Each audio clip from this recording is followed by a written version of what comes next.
آپ یاد کیجئے کہ آج سے کوئی 14 سال پہلے, 15 سال پہلے بہت سی اموات ہوئی ڈینگی کی وجہ سے.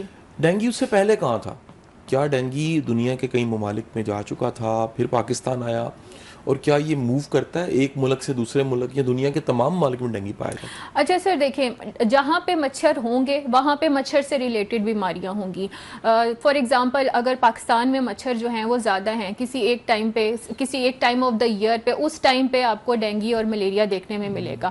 باہر کے ملکوں میں یہ چیزیں تقریباً ختم ہو چکی ہیں. آپ بھی باہر وزٹ کرتے رہتے ہیں تو آپ نے دیکھا ہوگا کہ وہاں پہ یہ چیزیں نگلیجبل ہوتی ہیں, وہاں پہ مسکیٹوز ہیں ہی نہیں. سو 14-15 سال پہلے بہت ساری اور بھی بیماریاں تھیں جو نہیں تھیں, لیکن وقت کے ساتھ ساتھ آپ کہہ لیں کہ وائرسز بھی جو ہیں وہ اپنی شکل بدلتے ہیں, ایوالو ہوتے ہیں, کچھ نئے وائرسز جو ہیں وہ سامنے آتے ہیں, کچھ نئی بیماریاں سامنے آتی ہیں.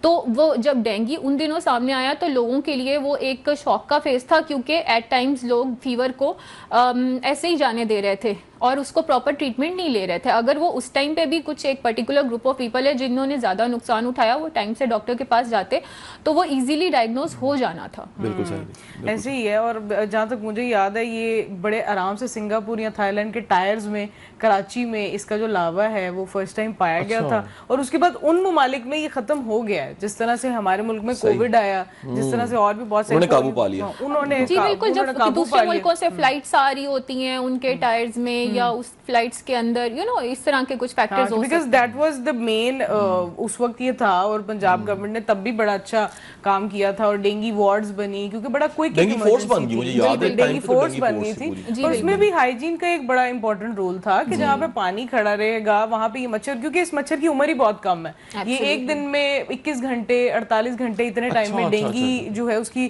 موت ہو جاتی ہے. اچھا, اس میں ہائیجین میں تھوڑا سا ایڈ کرنا چاہوں گی کہ جیسے ہم نے اپنی ہائیجین کا خیال رکھنا ہے, ایسے ہم نے اپنے گھر کا, اپنے آس پاس کے گھر کے باہر جو لان ہے یا روڈ ہے, یا ہمارے گھر کے ساتھ جو گلیاں گھر کے پیچھے عام طور پہ بنی ہوئی ہوتی ہیں, پیسیجز جن کو آپ کہتے ہیں, وہ بنے ہوئے ہوتے ہیں, ان میں کہیں پانی کھڑا نہ ہو. بارش ہو گئی ہے تو آپ کی چھت پہ پانی کھڑا نہ ہو, کئی گندے ٹائر جو ہیں وہ نہ رکھے ہوئے ہوں, گھر میں کوئی رفیج نہ رکھا ہوا ہو, پھر اس رفیج کے اوپر پانی پڑتا ہے اور اس میں پھر مچھروں کی افزائش ہو جاتی ہے, کوئی گٹر کھلا ہوا نہ ہو.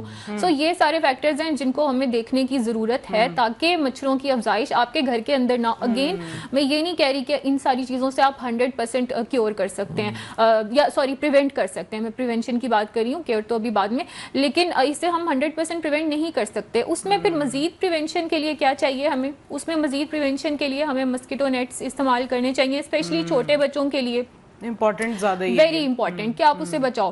پھر آپ اس میں یہ جو کریمز ہوتی ہیں مسکیٹوز ریپیلنٹ ہوتے ہیں, ایزیلی اویلیبل ہیں وہ. اچھا, کچھ بچوں کو یا کچھ ایڈلٹس کو بھی ان سے الرجی ہو جاتی ہے, سو آپ پہلے اس کا ایک پیچ ٹیسٹ کر کے دیکھ لیں, ہلکا سا لگا کے دیکھ لیں کہ کسی کریم سے یا ریپیلنٹ سے آپ کو ٹاپیکل جو ہوتے ہیں ان سے الرجی تو نہیں ہو رہی, اور اگر وہ نہیں ہو رہی تو آپ اسے ضرور استعمال کریں. لیکن کچھ لوگوں کو ہو جاتی ہے, اگر آپ اس سے الرجی کے سیف ہے نا آپشن, آپ کے آپ نیٹ یوز کر لیں, اگر آپ اس سے الرجی کے آپ اسے نیٹ یوز کر لیں, آپ کوائل یوز کر لیں. کچھ لوگوں کو کوائل سے الرجی ہے, اس سے سانس خراب ہوتا ہے ان کا, پھر اسپیشلی جو ایستھمیٹک ہیں, کچھ بچے ہیں ایستھمیٹک ہے, تو پھر آپ کوائل کا بھی آپ کا آپشن آؤٹ ہو گیا. تو پھر آپ کا یہ جو الٹیمیٹ جو آپشن رہ جاتا ہے وہ یہ ہے کہ گھر میں مسکیٹو نیٹس یوز کریں, جو آپ کی کھڑکیاں ہیں اس کے اندر ایک جالی ہو, اگر آپ میں فریش ایئر آپ کو چاہیے تو اس کی جالی جو ہے وہ فائن ہو تاکہ مچھر اس میں سے اندر نہ آ سکے.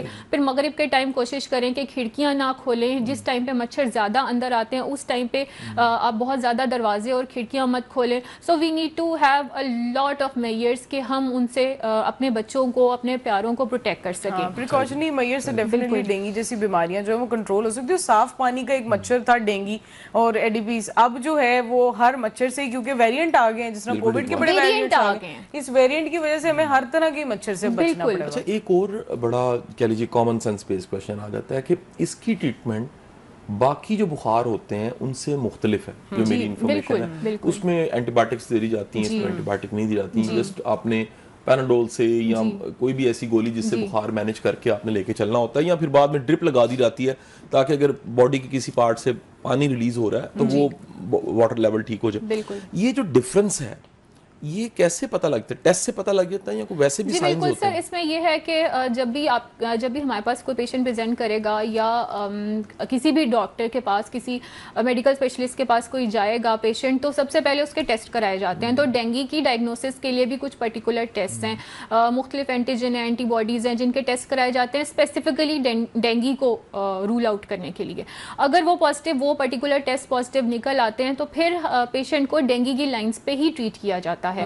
سو یہ ہے ایک طریقہ. انیشیلی تو پلیٹلیٹس ہی ان کے ڈراپ ہوں گے نا, کیونکہ آپ نے جب سی بی سی کروانا, کیونکہ بہت سارے لوگ تو اینٹیجن اینٹی باڈی پہ جاتے ہی نہیں. اب جاتے ہیں. اگر پیشنٹس کو فیور کے ساتھ پریزنٹ کیا ہے, موسم اس طرح کا ہے اور پیشنٹ ڈینگی کے آ رہے ہیں, اگر وہ ایک ڈینگی کی ہوا بنی ہوئی ہے مارکیٹ میں یا کہہ لیں کہ ہسپتال میں, تو وہ ضرور کرائے جاتے ہیں اینٹیجن اینٹی باڈی ٹیسٹ. اب فریکوینٹلی ہر اچھے ہسپتال میں اور ہر جو لرنڈ ڈاکٹر ہے وہ یہ کروا رہا ہے.